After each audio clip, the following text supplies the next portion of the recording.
The future is looking bleak for a number of Maryland coastal communities along the eastern shore. A new finding suggests that between climate change and chronic flooding, many of these areas could soon be dealing with even more frequent flooding. WJZ is live. George Solis with these troubling findings and if there's any way to fix it. George.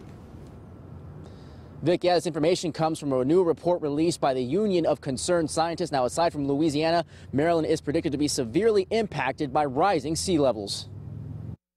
These striking images of Crisfield, Maryland, a.k.a. the crab capital of the world, were at the height of Superstorm Sandy back in 2012. An extreme but not an unrealistic example of what the area could look like in the next 20 years, according to some experts.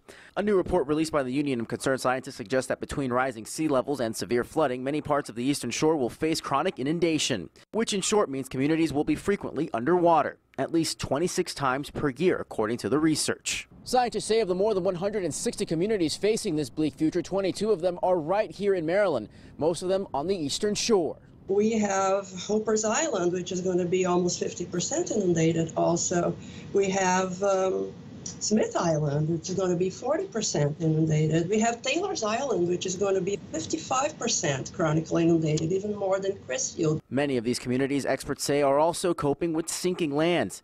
These findings are not new to locals who have seen similar reports in the past, but it doesn't make them any less concerning. I don't think Christmas will be here too much longer. Adapting and accommodating to the rising sea level are what some scientists suggest to prepare for the future, but others believe retreat may be the only other option. Got some time to do some serious planning. Scientists say if nothing else, the data at least provides a better timetable of what could happen, giving communities time to prepare.